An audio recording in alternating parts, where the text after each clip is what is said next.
진짜 쉬운 진단 참여 방법을 알려드립니다. 첫 번째, 전화 참여. 02-325-8200번으로 전화하셔서 궁금하신 종목과 매수가, 비중을 말씀해주세요. 두 번째, 게시판 참여. 토마토TV 홈페이지 tv.이토마토.com으로 들어오셔서 아자아자 게시판에 글을 남겨주세요. 세 번째, 증권통 TV 참여. 모바일 어플리케이션 증권통을 다운받아 증권통 TV에 들어가서 아자아자란에 글을 남겨주세요. 세상에서 가장 친절한 주식 상담, 진짜 쉬운 진단. 여러분의 많은 참여 바랍니다.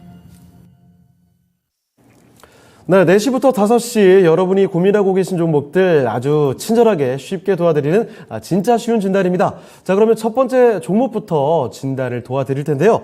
첫 번째 종목은 전화 연결 기다리고 있습니다. 자, 바로 연결해보죠. 네, 천자님 안녕하세요. 안녕하세요. 네, 반갑습니다. 네. 네, 어떤 종목 도와드릴까요? 신세계요. 신세계요. 네. 네, 매수가와 비중 궁금합니다. 30만 8천 원이에요. 10%예요. 근데 네. 조금 더 사서 한 10%만 더 살까 싶은데 어느 정도 빠지면 들어가야 될지 궁금했어요. 알겠습니다. 이게 좀 높은 가격에 들어오셨기 때문에 지금 현재 네. 20만 원 조금 넘어서니까요. 추가 매수를 고려를 하고 계신데 그 타이밍이 궁금하시군요. 네. 예. 자, 그럼 지금부터 한번 알아보도록 할게요. 네. 예. 자, 박준현 운영력과 함께 신세계 분석해 보겠습니다. 요즘에 이렇게 많이 떨어진 종목들이 너무 많아요. 자, 운영자님, 신세계입니다. 이거 30만 원 위에서 매수를 하셔서 참 고생하고 계신데 지금 추가 매수할 타이밍 괜찮습니까? 네, 결론부터 말씀드리면 괜찮다. 네. 말씀 좀 드리고 좀 시작해야 될 것 같고요. 신세계는 아무래도 이제 국내 소비 유통 쪽이니까 예. 일단 예사 최근에 실적 전망치가 어제 약간 증권사 쪽에서 한 군데 나오고 있는데 연기 실적 양호합니다. 현재 가이던스가 아마 1,300억 정도 잡혀져 있을 건데 낮게 잡은 데가 1,380억에 1,400억, 그다음 높게 잡은 데가 1,480억이니까 시장 예상치 대비해서 5%에서 아마 10% 이상 일단 좋게 좀 나올 것 같아요. 예. 근데 이제 차트가 보시다시피 주가가 좀 많이 떨어졌는데 아무래도 이제 유통 쪽이다 보니까 최근에 이제 국내 코로나 재확산 우려감 자체가 또 소비 이축으로 연결되지 않겠는가, 이제 그런 또 부분도 있고요. 그 다음에 이제 신세계의 실적을 실적이 앞서 이제 좋게 나올 거라는 전망이었는데 올해 실적도 상당히 괜찮거든요. 예. 좋게 나온 쪽이 의류 쪽입니다. 특히 이제 신세계 같은 경우 지방에 이제 각 백화점들이 별도 법인해가지고 연결해서 반영이 되는데 네. 지방의 대전, 광주, 대구를 중심으로 해가지고 실적이 상당히 괜찮고요. 여기다가 또 실적 좋은 이유 자체가 신세계 인터내셔널이라는 자회사가 있거든요. 이 회사가 의류회사지 않습니까? 네. 의류 기업들이 작년도부터 알다시피 OEM 의류 기업들이 실적이 대폭적으로 좋지만 국내 의류 기업들도 신세계 인터내셔널 국내 쪽이거든요. 국내 쪽에 의류 판매가 고가 중심으로 팔리면서 실적 성장을 여기에 견인을 했어요. 신세계 인터내셔널이 원래 연간 3,400밖에 안 난 회사가 올해 1,200억 정도 이익이 나니까 예. 이게 급성장을 했던 거죠. 근데 이제 앞서 얘기했다시피 국내 의류 기업들이 지금 영업력을 중심으로 한 OEM 의류 기업들이 미국의 경기 둔화에 직접적인 피해를 볼 거라는 것 때문에 한세시를 중심으로 한 주가가 곤두박질 치고 있지 않습니까? 네. 결국은 신세계도 그런 영향이다. 국내 유통 쪽과 관련된 부분 자체는 코로나19 확산에 대한 우려감이고, 그 다음에 예사 실적의 기여를 크게 했던 것 자체가 신세계 인터내셔널인데, 신세계 인터내셔널도 의료업황의 어떤 피크아웃 이슈와 함께 그 부분 자체가 부정적으로 반영하고 있는 게 아닌가. 예. 그런 것들이 때문에 주가가 빠졌다. 악재가 이런 것들이 빠졌다. 그렇지만 주가 자체는 어떠냐. 지금 PR로 밸류 따지면 지금 5배입니다. 네. 그러니까 엄청 싸죠. 유통에서는 약간 방어적인 성격이 있는데 대체적으로 8배, 현대백화점이 아마 7배, 8배 정도 될 겁니다. 이게 평균적 최고가 경기가 안 좋단다 하더라도 8배 정도 평가를 받아야 되는데 현재 신세계는 PR 기준에서 4배, 5배까지 떨어져 있어요. 주가는 싸다는 거죠. 그러니까 PBR도 지금 0.3배 되는 수준이기 때문에 최근에 롯데쇼핑이 주가가 많이 올라왔는데 롯데쇼핑과 비교해보면 롯데쇼핑을 살 거냐, 신세계를 살 거냐. 제가 보면 당연히 신세계를 사야 될 것 같아요. 롯데쇼핑도 차트 보면 비싸게 떨어졌거든요. 네. 이거 최근에 이제 올랐다가 떨어졌는데, 실적 성장으로 따지면 신세계가 사상 최대적이거든요. 근데 롯데쇼핑은 이제 턴어라운드로 진행될지 모르겠지만은 실적 성장 자체가 제한적입니다. 예. 두 개 회사가 비싸지 않습니까? 아무래도 이 부분 자체가 또 신세계라든가 롯데쇼핑 같은 경우는 면세점에 대한 매출 비중도 상당히 있는 쪽인데 네. 중국 쪽에 대한 어떤 관광객이라든가 코로나가 멈추는 시점에서는 면세점 부분 자체가 이제 가치 재평가를 받을 수가 있는 거기 때문에 두 개 회사가 비슷하거든요. 그렇게 본다면 신세계 주가 자체가 훨씬 매력적이다. 자, 그래서 신세계 가지고 계시면 차트 좀 보도록 할 건데 주가가 얼마만큼 떨어졌냐? 뭐 일봉 차트를 좀 보고 계시는데 거의 바닥이 안 나오는데 거의 바닥인데 주봉으로 좀 보시게 되게 되면 예. 보면 지금 저점이 주봉 19만 9천 원이 코로나 시절의 저점이에요. 지금 해서요. 예, 19만 9천 원이 언제냐? 2020년도 2월달 3월달이지 않습니까? 아하. 그럼 지금 최악의 시절이었잖아요. 저때는. 그렇죠. 이때 종합주가 지수가 얼마였습니까? 1,400개 했잖아요. 그렇죠. 종합주가지 2,300입니다. 아하. 이거 어때요, 그러면? 너무 많이 내려왔네요. 그렇죠. 실적은 최대 실적이고. 예. 최대 실적이고. 올해 영업이 6,500을 이상 하는데 사상 최대 실적이에요. 그럼 주가가 지금 당연히 더 이상 떨어질 걸 기다려서는 안 됩니다. 네. 홀사 여기서 떨어져서 직전 저점인 19만 9천 원까지 내려간다 한다 하더라도 물타려고 생각하고 계시면 네. 주식 사야죠. 다만 유통주라는 종목 자체가 이렇게 탄력적으로 주가 움직임이 전개되는 건 아니니까. 근데 충분히 아마 30만 원대 사셨으니까 25만 원 정도까지는 현재 가격에 매수한다나 20% 정도까지는 무난하게 시장의 안정을 찾으면 반등 나오지 않겠는가. 그래서 걱정하지 마시고 더 빠질 때 이런 투자가들이 빠질 때 못 사고 주가가 네. 올라갈 때 그때 따라 사거든요. 근데 이런 종목들은 올라갈 때 따라 사면 또 상승 기대수익이 떨어져요. 그렇죠. 지금은 아마 적정한 시점에서 진단 시청을 하신 것 같은데 이 가격대 두려워하지 마시고 설사 여기 떨어져서 3% 4% 더 떨어진다 한다 하더라도 지금 30만 원대 사가지고 30% 떨어졌는데 2% 3% 떨어진 거 건네서 못 사면 안 되죠. 네. 그렇죠? 이 가격대 추가 매수 하셔가지고 물타기를 하셔가지고 일단 1차적으로 24만 원 정도까지 목표 주가 염두에 두시고 가져가시면 될 것 같습니다. 네. 자, 시청자님, 지금 많이 떨어져 있는데 추가 매수 괜찮을까라는 질문이셨잖아요. 추가 매수 지금 괜찮을 것 같습니다. 더 이상 떨어지기는 참 쉽지 않다라는 점 말씀을 해주셨고, 추가 매수해서 평균화가 낮춰 놓으시고요. 그 뒤로 목표 주가 24만 원 정도 보시면 될 것 같습니다. 답변 되셨습니까? 네, 고맙습니다. 네, 수고하세요. 아무쪼록 전략 잘 구사하셔서 네. 수익 보고 나오셨으면 좋겠습니다. 네, 수고하세요. 네, 알겠습니다. 자, 이렇게 전화 종목 진단 받아봤습니다. 첫 번째 종목은요, 신세계였습니다. 자, 첫 번째 종목 진단 해봤고, 두 번째로 옮겨가 보도록 하죠. 자, 두 번째 종목은요, 유튜브에서 살펴드리겠습니다. 러브님께서 보내주신 종목이고요. 자, 이 종목 KT알파 가지고 계시네요. 오늘장의 KT알파 정말 무서운 상승이 나타났습니다.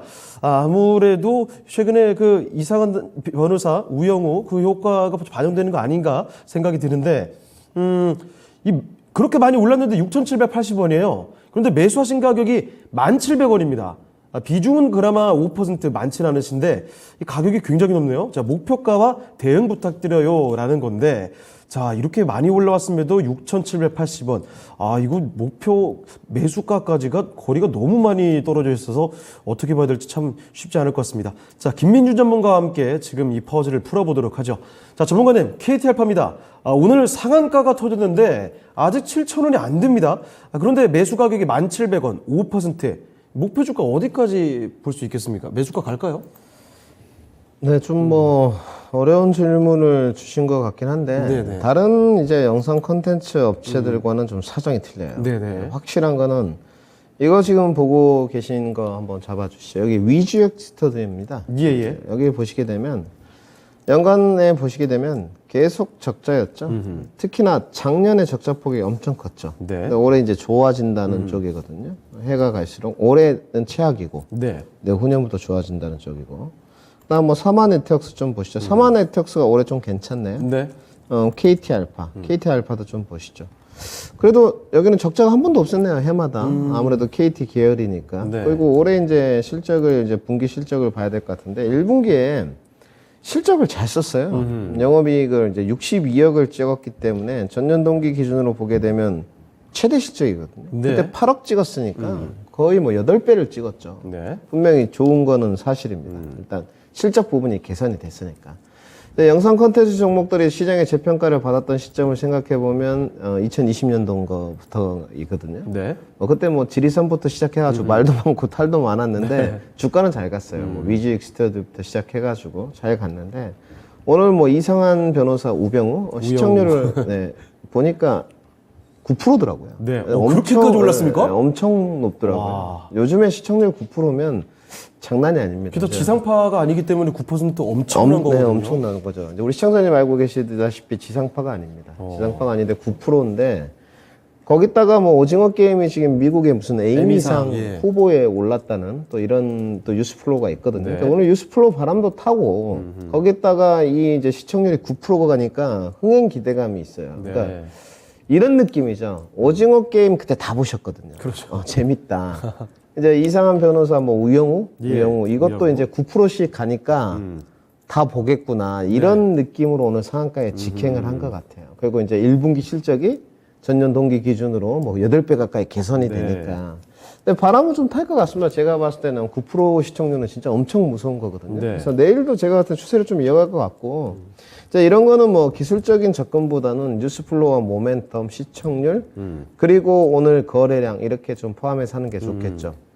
일단 첫 번째 실적은 개선치가 좀 좋아지는 측면이기 때문에 2분기에도 흑자는 쓸 것 같고요. 네. 제 생각에. 지금까지 한 번도 연간에 적자를 기록한 적이 없습니다.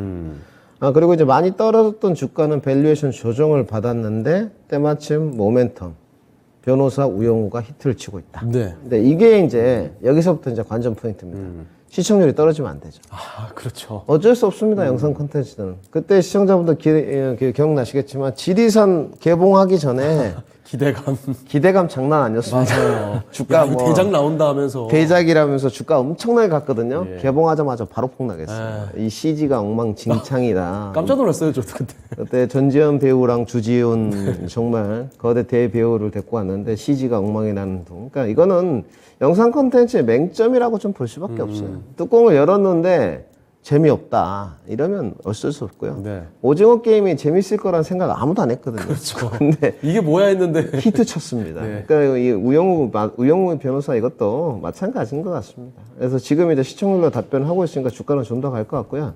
단지 시청자님의 이제 비중이 얼마 되진 않은 것 같은데 네. 부담은 좀 없는데 제 생각에 10,000원까지는 좀 무리일 것 같고 이 담보금이 어느 정도 운영하시는지 모르겠는데 5%니까 그냥 놔두신 것 같아요. 네. 그냥 뭐 떨어지든가 말든가 놔두고 다른 쪽으로 공략을 해가지고 이렇게 수익을 창출하신 것 같거든요. 잘 하셨고 지금은 한번 노려보시죠. 저는 그게 맞는 것 같아요. 이때 그냥 5% 정도 더 조금 물타기를 해가지고 단가를 좀 낮춘 다음에 내일도 이제 급하게 타시지 마시고 네.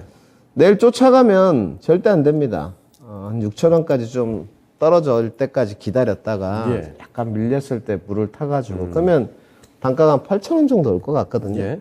저는 그때 탈출 전략을 세우셨으면 좋겠어요. 이게 16부작이더라고요, 지금. 네. 16부작인데 모르겠어요. 시청률이 정말 고공행진해가지고 12%, 13%까지 나온다 그러면 갈 것 같거든요. 아직 절반이 안 됐기 때문에 갈 수도 있을 것 같은데요. 네, 이 근데 기세면. 이거는 아무도 모릅니다. 그렇죠. 알 수는 없죠. 이 시청률에 관해서 이제 전문가가 아무도 모르기 때문에 전략적으로 좀 접근하는 게 맞는 것 같아요. 내일 약간 밀리면 5% 정도 물을 타가지고 8,000원 정도 그럼 단가가 되실 것 같거든요. 그때 그 추가한 물량 5%는 탁 빼버리고 그럼 이제 단가는 낮췄지 않습니까?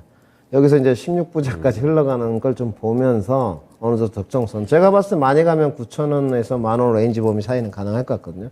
왜냐하면 그 위로는 좀 어려워 보입니다. 매물대가 네. 10,000원에서 11,000원에 지금 30%대가 매물대가 쌓여있어요. 여기는 좀 뚫기가 어려워 보여요. 그 뚫는 동안 16부작 끝날 것 같습니다. 그렇기 때문에 전략적으로 5% 추가 매수 내 레인지 범위는 6,000원에서 6,300원 사이가 좋을 것 같습니다. 네. 5% 추가 매수 하시고 단가 낮춘 다음에 8,000원 오면 5% 추가 물량은 바로 철수. 최종 목표가는 9,000원으로 잡고 매도 한번 해보자. 이렇게 말씀드리겠습니다. 네. 자, KT 알파 살펴드렸습니다. 이 콘텐츠주들의 흐름이 상당히 좋죠, 요즘에 우영우 효과. 그래서 일단은 기세는 조금 더 탈 것 같긴 합니다만, 지금 일단 6,000원이나 6,300원 요 사이까지 조금 더 밀릴 가능성도 있죠. 그때 추가 매수를 해보시는 게 어떨까 싶어요. 그때 5% 정도 더 추가 매수해서 평균 단가 낮춰 놓으시고 그 이후에 8,000원대 정도 되면 좀 더 덜어내시고 최종적으로 9,000원 정도까지 생각해 보시면 좋을 것 같습니다. 자, 러버님의 종목 KT 알파 살펴드렸습니다. 자, 다음 종목 또 가볼까요? 이번에도 유튜브로 이어가 보겠습니다. 자, 유튜브에서 이번에 남겨주신 분은요. 주식 공부 대박나자님이십니다. 자, 안녕하세요. 인사 주시면서 이 종목 드림텍 갖고 계시네요. 자, 드림텍의 매수 가격 보니까, 이거 15,000원에 매수를 하셨습니다. 비중이 10% 보유 중이라고 하시는데, 길게 좀 설명을 해 주셨어요. 지금 일단 15,000원에 매수를 하셨고, 현재 주가가 9,000원 정도 수준입니다. 역시 요즘에 손실 이 정도 난 분들이 너무 많으시죠? 길게 좀 질문을 주신 게, 앞으로의 전망과 대응 전략이 궁금합니다. 라고 하시면서 추가 매수 가능한지도 궁금합니다. 역시 요즘엔 추가 매수 질문이 항상 나오는군요. 목표가도 알려주세요. 손실을 최소화해서 빠져나오고 싶어요. 라는 질문입니다. 자, 그러면 드림텍 어떻게 손실 줄이고 빠져나올 수 있을지 전략을 알아보겠습니다. 자, 박준현 운영력과 함께 할 텐데요. 자, 운영력님, 드림텍입니다. 전망과 대응 전략을 여쭤보셨는데, 역시나 추가 매수 어떻게 할까? 이 질문 나오네요. 이 빠져나오는 전략 어떻게 구사하는 게 좋겠습니까? 15,000원에 사셨으면 네. 이게 코로나 때 사신 거거든요. 네. 2020년도에 8월달, 9월달에 주가가 2만 원대까지 갔었는데 이 시점에 이 주식이 왜 올랐냐면 예사가 이제 바이오 센서 쪽과 관련된 헬스케어 산업에 진출한 게 있어요. 네. 몸에 부착해가지고 FDA 승인을 좀 받아가지고 그때 이제 코로나 관련 수혜주 쪽으로 부가이겸돼서 그때 주가가 21,000원대까지 움직였던 쪽이니까 거의 예. 지금 이분은 2년 가까이 고생하고 계시는데 이게 예사는 괜찮은 회사거든요. 근데 네. 뭐 대표적으로 종목도 시장에 소외를 받고 있는 종목이긴 한데 이 회사를 뜯어보면 이 회사 회사가 위 회사가 이 회사를 지배하고 있는 회사가 유니캐스트라는 회사가 있습니다. 네. 유니캐스트라는 회사가 자율주행과 관련된 핵심 기술을 좀 갖고 있는 회사이기도 한데 그 회사도 실적이 대폭적으로 사상 최대 실적이거든요. 네. 그 회사가 이 회사 드림텍 지분을 아마 30% 정도 가지고 있을 거고, 그 다음에 이제 드림텍은 이제 본업 자체가 뭐냐, 앞서 얘기했다시피 헬스케어 부분 자체가 있어서 2020년도에 코로나19 관련된 것도 수혜주적으로 부각됐다고 그랬었는데, 이 회사의 주 사업 부분 자체는 스마트폰 모듈 쪽입니다. 모듈 쪽의 매출 비중이 많고, 모듈 매출 비중이 많은 이유 자체가 이 회사가 2020년도인가요? 그 나무가라는 카메라 모듈 기업을 또 인수를 했어요. 지분 네. 아마 거의 27% 정도 가지고 있을 겁니다. 나무가라는 회사 자체를 뜯어보면 나무가라는 회사 자체도 스마트폰 시장 자체가 안 좋지만은 삼성전자의 핵심 3D와 관련된 그 기술 개발을 진행이 되면서 수주를 좀 받으면서 실적이 대폭적으로 좋아지고 있기 때문에 나무가가 좋아지면서 나무가를 지배하고 있는 드림텍의 연결 기준에서 실적도 좋아지면서 이 회사 실적을 보시게 되게 되면 작년도에 회사가 연간 매출액이 1조 2천억이었거든요. 아마 네. 2020년도에 9천억대 했었으니까 작년도도 아마 30% 성장을 했고 이 회사가 1분기 때 실적을 보게 되면 1분기 때 매출액이 4,400억입니다. 작년도 1분기 때 3,200억이니까 1분기 기준으로 본다더라도 거의 매출액이 40% 가까이 증가됐어요. 중소형 회사가 이 회사가 1,000억, 2,000억짜리 회사도 아니고 매출액 1조 원 정도 회사가 매출액이 30%, 40% 증가하고 있다는 자체는 고성장 회사거든요. 네. 근데 주가가 지금 저점인데 회사가 1분기 때 실적을 참고를 해보면 1분기 때 실적 자체도 뭐 대폭적으로 좀 좋아졌어요. 아무래도 좋을 수밖에 없는 게 자회사들이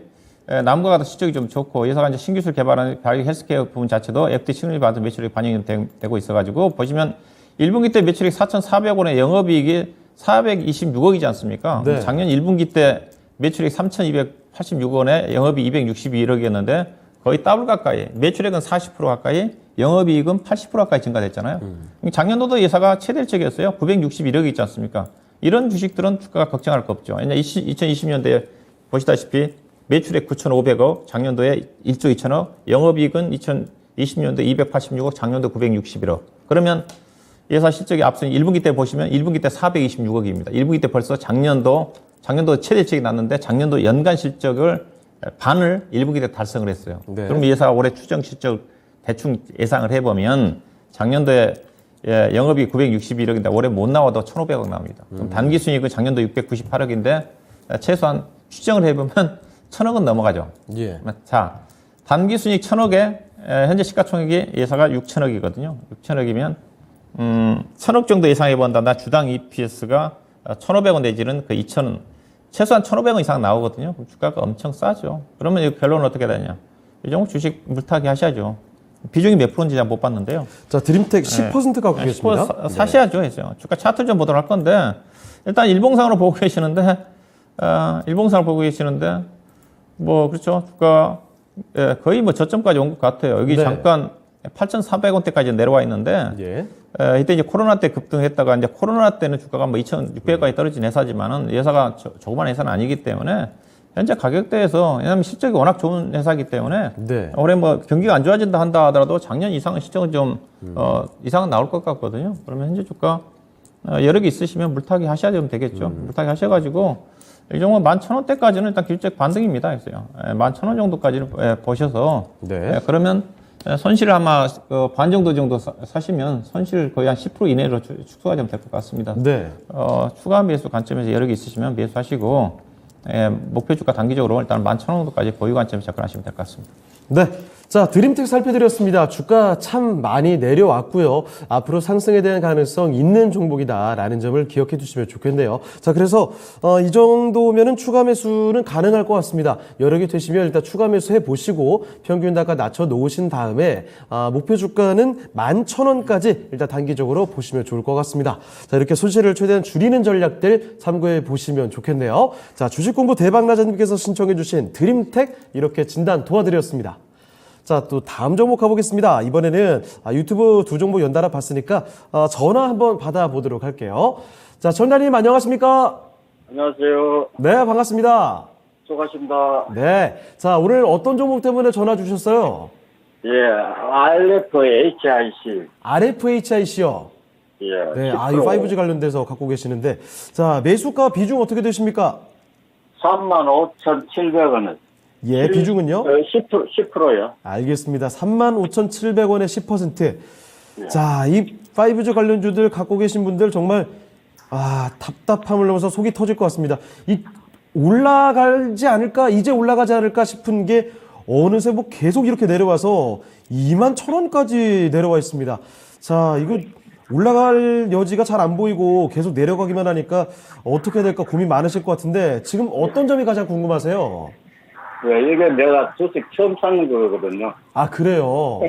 예. 그래, 이 다른 거는 그나마 좀 해볼 되는 것 같은데, 이게 물려있어가지고, 어떻게 네. 할 수가 없을까. 아이고, 이거 계속 내려가기만 하니까 참 잠도 잘 안 오실 것 같은데, 자, RFHIC 과연 이게 다시 올라갈 수 있는 희망이 있는 종목인 건지 저희가 한번 진단해 드릴게요. 예. 예. 자, 김민준 전문가와 함께 알아보겠습니다. 자, 전문가님, 5G, RFHIC입니다. 35,700원에 10% 갖고 계시는데 도대체 언제 올라갈까요? 아까 근데 시청자님 왜 뭐라고 하셨죠? 어떤 본인이 사셨다. 처음 사셨다고 하셨어요. 처음 네, 사셨던 처음 산 종목인데 사자마자 정말 크게 내려갔다. 되셨네요. 네. 아닙니다. 잘하셨어요. 일단 결론부터 말씀드리면 저도 요새 5G 연구를 좀 하고 있는데 예. 이게 아마 박준호 형도 옆에서 같은 생각이실 거예요. 네. 5G를 살 것 같으면 네. 서진이나 네. 지금 서진 시스템 차트거든요. 이제 서진 시스템이나 유비쿼스, 유비쿼스, HFR이 맞아요. 지금 제가 보여드린 이 세 종목 모두 다가 네. PR이 8배 밑에. 8배. 8배 밑에 5배짜리도 있어요. 그리고 실적이 다 좋은 쪽이에요. 네. 올해. 특히 HFR은 뭐 주가 100% 넘게 뛰었지 않습니까? HFR이 유독 차트 흐름 그렇죠. 다르죠? 5 중에서는 완전히 틀렸죠. 100% 이제 매출액을 끊으면서 넘어갔지 않습니까? 근데 다른 종목들을 보면 이제 요 다음에 실적이 좋은 게 유비코스예요. 유비코스. 배당이 가장 좋습니다. 3.78%를 주거든요. 5 중에서 이렇게 배당 주는 데가 없어요. PER 5배, PBR 1배.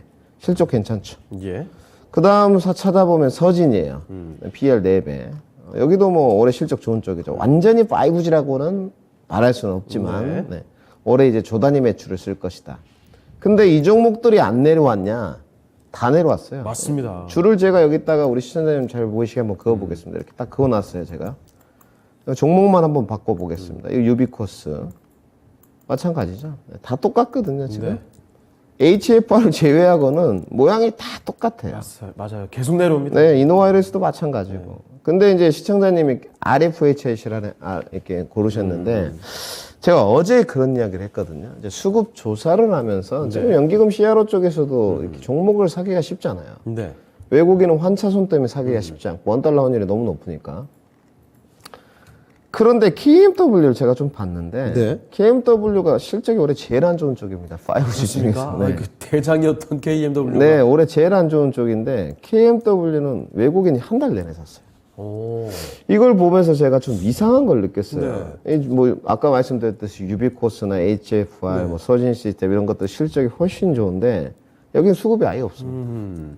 여기는 외국인들이 한 달 내내 샀어요. 이제 수급이라는 것이 절대적으로 들어왔다고 해서 가는 건 아니지만 네. 선도 세력 단가라는 게 있거든요. 예. 외국인들도 바보가 아니지 않습니까? 그렇죠. 잃으려고 들어오는 세력이 어디 말이 안 있어요? 되죠. 그거는 절대 말이 안 되고 자금력이 풍부하지 않습니까? 거의 단가가 26,000원대더라고요. 네. 한 달 내내 이 종목을 샀어요. 이렇게 내려가면서.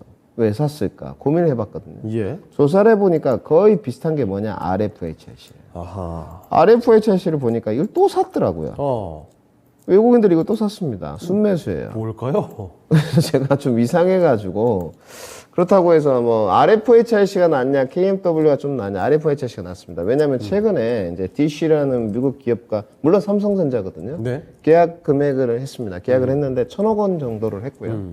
계약 확정 금액이 600억 정도 됩니다. 그렇기 때문에 이제 실적이 좋아지는 부분인데 문제는 이제 그분을 제가 이제 욕하는 게 아니고 그 하나금융투자에 계시는 분인데 1분기 실적이 안 좋았어요. 네. RFH에서 적자를 기록했거든요. 근데 이제 하반기로 갈수록 모든 5G 종목들의 실적이 좋아진다고 돼 있어요. 네. 모두가 다 그렇게 돼 있습니다. 지금 그 중에서도 이제 RFHIC는 신규 사업 있죠. 갬 반도체. 그리고 지난달에 이 4월에도 단일 계약으로 LIG 넥슨하고 계약을 했거든요. 네. 원래 이 겐트랜지스터가 방위산업업체에 들어갔던 겁니다. 근데 매출액 대비 12% 계약을 했어요. 예. 올해 실적이 좋아질 것 같고 그다음에 이번에 삼성전자랑 계약한 것도 단일 계약이에요. 올해 7월부터 1월까지입니다. 오, 지금 이제 시작이네요. 그렇죠. 5개월 딱 계약을 한 거예요. 그러면 이제 3분기부터 실적이 좋아지냐는 건데 네. 이제 2분기 실적이 나오겠죠. 2분기 때 흑자로 돌아서고 3분기 가이던스를 보게 되면 75억이 잡혀 있어요. 네. 만약에 이대로 가이던스가 나와준다면 지금 PR이 이제 19배, 18배 정도인데 PR이 아마 12배까지 떨어질 거예요. 네. 그러면 해볼만 하거든요. 뭐 수급도 있고. 그러니까 제가 봤을 때 우리 시청자님이 비중이 10%인데 담보금이 어느 정도 수준인지 모르겠는데 저는 솔직히 물타기를 좀 하셨으면 좋겠어요. 지금의 이렇게 흐름을 보게 되면 네. 오늘은 2차 전지가 간 게 아니고 에코프로 그룹주가 갔어요. 아하. 2차 전지 안에서만. 워낙 실적이 어닝 서프라이즈를 썼기 때문에. 근데 이렇게 수급이 좋지 않은 데에서도 돌아가는 종목들을 보게 되면 외국인들은 집중하는 게 코스닥 종목에서는 반도체. 네. 그 다음에 5G. 기관은 딱 보니까 리오프닝. 네. 이런 데 집중을 하더라고요. 외국인들은 리오프닝 안 좋다는데 하나투어, 뭐 모두투어 계속 샀더라고요. 네. 그러니까 역발상인 거죠. 주가 계속 떨어지고 반대로 우리는 물려있는데 외국인은 다 샀어요. 그래서 저는 여력이 좀 계신다면 단가를 좀 낮추시는 걸 추천드리고 싶어요. 솔직하게. 만약에 정말로 이제 3분기가 지금이 이제 3분기인데 그 실적은 이제 12월에 나오겠죠. 11월이나. 정말로 이 실적만큼 나와준다면 5G들은 급등할 공산이 커요. 왜냐하면 이제 주가는 떨어질 대로 떨어졌고 밸류에이션 조정을 너무 많이 다 내려갔어요. 받았거든요. 지금 얼마나 길게 좀 떨어졌어요? 이거를 이제 유비코스를 예로 들어볼게요. 예. 유비코스가 지금 PL이 5배지 않습니까? 네. 배당이 3.78% 주고 올해 실적을 보게 되면 1분기에도 흑자 썼어요. 46억. 예. 올해 가이던스가 지금 매출액이 1,300억, 영업액이 300이거든요. 그러면 영업이익률이 벌써 20% 가까이 되지 않습니까? 이거를 전문가들이 나쁘다고 욕할 수 없죠. 말이 안 되는 거예요. 공부를 다시 해야죠. 근데 주가는 떨어지고 있어요. 네. 이제 주가라는 것이 수급이나 실적 이게 좋다고 무조건 가는 건 아닌데 버팀목 역할을 좀 하거든요. 이제 사람들이 5G를 너무 안 보니까. 네, 근데 이제 심리적으로 그래도 실적이라도 좀 좋고 수급이라도 들어와 있으면 안정감은 있어요. 네. 이게 좀 되겠구나. 그래서 주가는 떨어졌단 말이죠. 저는 솔직하게 말씀드려서 RFHC 좋게 보고 있습니다. 예. 그래서 투자 관점으로 조금 선행을 해보시고 추가 매수라는 게 좀 난 부담스럽다. 솔직하게 요즘 뭐 주도주는 아니지 않느냐. 예. 그러면 그냥 갖고만 계시고요. 35,700원까지는 무난할 것 같습니다. 5G도 그러니까 연말에 한 차례 바람이 올 것 같고요. 네. 늘 말씀드리지만 5G가 안 되면 사람들이 이렇게 전문가님들 연결고리를 이상하게 짓더라고요. 네. 모 방송에서 보니까 전기차 다음에 자율주행을 연결고리를 짓더라고요. 어떻게 전기차 다음에 자율주행이 가죠? 5G가 없으면? 그렇죠. 말이 안 되는 소리고요. 공부 다시 하셔야죠. 기본이죠. 기본 5G. 늘 5G는 이종 산업과의 교광 역할을 하기 때문에 5G가 없으면 자율주행이 움직일 수가 없죠. 네. 어떻게 움직입니까? 네. 그렇기 때문에 5G는 무조건이에요. 6G가 됐던 간에 예. 그게 완성돼야지만 자율주행은 굴러갈 수가 있는 겁니다. 그렇기 때문에 저는 보유 의견 드리고 싶고요. 추가 매수 여력이 있으면 5% 정도 추가 매수해보자. 저는 장기 투자로 하셨을 때 최종 매도 목표가 제시토록 하겠습니다. 장기 투자 관점입니다. 네. 최종 매도 목표가 45,000원 제시토록 하겠습니다. 알겠습니다. 자, 정장님, RFHIC 살펴드렸습니다. 이 5G 관련된 종목들 결코 죽지 않는다는 거예요. 한번 또 시세를 분출할 때가 온다는 겁니다. 자, 그래서 일단은요, 여력이 되시면 5% 정도 지금 추가 매수해 보셔도 될 것 같고, 그 대신에 조금 여유 있게 길게 접근을 해보셔야 될 것 같아요. 들고 가보시면 매수가 35,000원대 충분히 오고요. 좀 긴 관점으로 보시면 45,000원까지 열어놓을 수 있는 종목이다 라고 말씀해 주셨습니다. 답변 되셨습니까? 예. 네. 자, 희망 좀 얻으셨죠? 예. 네, 알겠습니다. 너무 잘 크게 보고 걱정하지 있습니다, 마시고. 방송. 예. 방송 잘 보고 있습니다. 알겠습니다. 앞으로도 꼭 지켜봐 주시고, 궁금한 종목 있으시면 또 저희에게 연락 주세요. 예, 수고하세요. 네. 자, 이렇게 해서 전화 종목 진단 받아봤습니다. RFHIC 살펴드렸습니다. 자, 그러면 종목 진단은 오늘은 아쉽지만 여기서 좀 마무리해봐야 되겠네요. 시간이 많이 좀 지나갔습니다. 자, 그러면 지금부터는 내일장 전략으로 넘어가 보죠. 자, 오늘 하루하루 내일 과연 어떨까 궁금증이 폭발하는 시기가 아닌가 싶습니다. 자, 지금부터 그러면 먼저 박준현 운영력과 함께 내일장 미리 한번 보는 시간 살펴보도록 하죠. 자, 운영장님, 내일장 전략 어떻게 보십니까?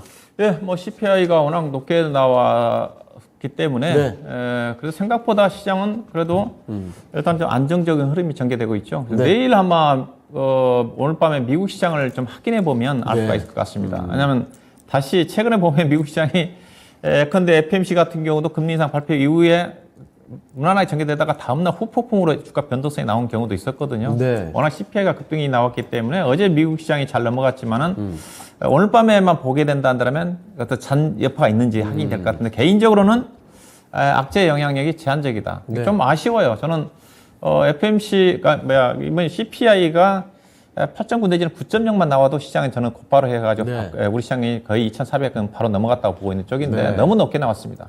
아니, 네. 왜 항상 이렇게 예상이 안 맞는 거예요? 네, 뭐 쉽지가 않죠, 해서요. 그래서 바이든 대통령이 한 말 냈지 않습니까? CPI 지표 높게 나온 거는 지나간 거다. 7월달 이후부터 유가라든가 곡물가격이 많이 떨어졌기 때문에 안정을 찾을 거다. 이제 그런 쪽으로 이제 이게 바이든도 그만큼 지금 물가에 신경 쓰고 있다는 건데 그렇죠. 제가 보기에도 그런 물가 지표가 쉽게 높게 나왔지만 시장에 충격을 덜 받았던 것 자체는 나왔던 것 자체는 7월달부터 유가라든가 원자재 가격이 떨어지고 있기 때문에 네. 결국은 8월달에 발표된 7월 CPI는 정점을 찍었을 가능성이 크다. 이제 그런 관점에서 생각보다 약하게 좀 반영된 게 아닌가 봐야 될 것 같고요. 예. 그래서 일단 CPI 지표가 높게 나왔기 때문에 단기 빠르게 올라간 부분 자체는 기간이 조금 연장됐다. 저는 그래서 좀 기간은 언제쯤 될 것 같냐. 저는 이제 7월 말, 결국 7월 달에 미국의 FMC가 7월 28일인가 말일날 열리기 때문에 결국 뭐 100pp까지 금리 인상 얘기가 나오고 있지 않습니까? 예. 그걸 좀 확인해야 될 것 같고요. 그리고 난 다음에 그러면 이제 더 이상 불확실성이 없는 겁니다. 물가 급등으로 인해 가지고 금리 상승 부분 자체가 악재로 작용했던 거니까. 그리고 향후에는 이제는 경기 수준이 좀 경기가 어떻게 전개될지 그 부분에다가 이제 결국 실적 시즌이니까 실적에 따라서 시장이 등락이 좀 전개되지 않겠는가. 지금은 이제는 당분간 시장 자체는 이제 코스피는 웬만해서는 나스닥 시장도 11,000포인트가 지지가 되는 쪽이기 때문에 코스피도 이제 2,300포인트대에서는 거의 지지력이 형성이 될 것 같고 만약에 빠진다 한다 하더라도 직전 저점 2,280포인트 정도는 지지가 되지 않겠는가. 그 다음 고점은 2,380포인트 사이의 등락 과정 이후에 이 부분은 한 1, 2주 정도 지나고 7월 말 내지는 8월 달부터 방향을 모색하지 않겠나 봐야 될 것 같고요. 그래서 시장의 관심은 이제는 서서히 이제 실적으로 이동되지 않겠는가 봐야 될 것 같고요. 실적 시즌에 어떻게 접근해야 되느냐. 경기 침체가 주요 이슈이기 때문에 2분기 실적만 봐서는 안 된다. 오히려 2분기 실적 안 좋다 한다 하더라도 3분기, 4분기 때 좋아질 수 있는 종목들이 현재 시장에 주목을 받을 수밖에 없거든요. 그래서 실적 시즌에 향후 실적 전망치 자체가 중요하다. 당장 2분기 실적보다는 그렇게 보셔야 될 것 같고 그런 유형이 있는 종목들이 일단은 가치주보다는 성장주고요. 그 다음에 오늘도 보시다시피 코스피보다 코스닥 시장 여전히 강하거든요. 지금 맞습니다. 코스피 시장은 외국인 투자가들이 선물 가지고 지금 놉니다. 쉽지가 않아요. 워낙 거래대금도 적다 보니까 막판에 변동성이 나왔던 것 자체도 외국인 투자가들이 선물을 2천억 샀다가 갑자기 1,000억 정도 매도 물량이 불과 30만 원 나오다 보니까 잠깐 마이너스 나왔거든요. 그만큼 변동성이 심해가지고 코스피 대형주에 접근하기 쉽지가 않아요. 여전히 수급적으로 본다면 코스닥 시장이 중소형 종목들이 유리하지 않겠는가. 실적에 앞서 얘기했다시피 실적이 향후에 향후 실적 상방이 그래도 뚜렷하게 전개될 수 있는 쪽이 자동차 쪽, 그다음에 네. 제약바이오, 그다음에 2차 전지, 그다음에 IT 쪽에서는 시스템 반도체, 네. 그다음에 신재생, 의료기기가 좀 되지 않겠나 봐야 될 것 같습니다. 네. 자, 내일장 전략 이야기 추가적으로 더 들어보도록 하겠습니다. 김민준 전문가님, 내일장 포인트 어떻게 잡고 계세요? 네, 뭐 저도 CPI 저는 물가가 잡힌다고 늘 말씀드렸었거든요. 예. 뭐 저도 틀렸는데 뭐 알 수 없는 부분이고요. 나와 보니까 9.1 나왔더라고요. 네. 그런데 이제 이 말씀을 드렸었죠. 재료가 나왔으니까 악재는 소멸이에요. 네. 이거는 뭐 반론의 여지가 없는 거고 단지 아까 박준호 의원님 말씀하셨던 부분하고 똑같죠.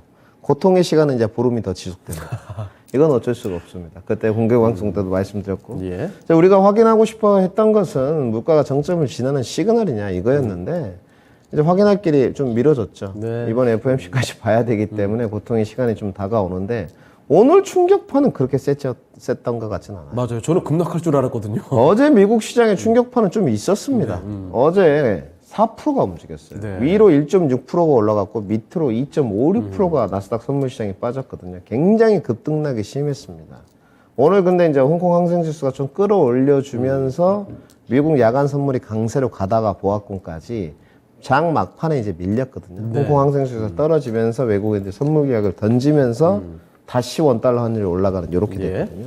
등락 과정은 좀 지속되는데 오늘의 효과를 좀 봤을 때 시장의 선반영 효과는 조금 있다 네. 이렇게 봐야 될 것 같고 결국은 이제 매번 말씀드리지만 마지막 퍼즐은 원달러 환율인데 이거를 국제 정세적으로 잡을 수 있는 방법은 없고 우선 곡물가하고 원자재는 내려가는 건 사실이에요. 크루드 오일이 지금 뭐 100불이 깨졌고 96불이기 때문에 이걸 뭐 조 바이든 효과라고 볼 수도 있고 이제 짜증냈거든요.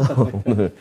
이거 왜 포함 안 시켰냐 이렇게 짜증냈단 말이죠. 결국은 이제 재정 정책으로 뭔가를 선회해 보겠다는 거거든요. 그러니까 통화 정책으로 압박을 주기에는 독립기관이기 때문에 연준이 힘들다 이렇게 좀 봐야 될 것 같고. 예.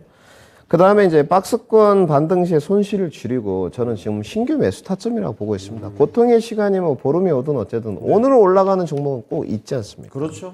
오늘 시장이 그렇게 나쁘지 않았어요. 그렇기 때문에 그리고 연준에 관해서는 매파적인 스탠스라고 아예 뭐 그걸 딱 박아버리십시오. 매파적인 스탠스인데 이제 원자재 가격이 좀 정상화되고 네. 하락세로 진정 국면으로 들어가면 누구는 뭐 경기 침체를 이야기하더라고요. 네.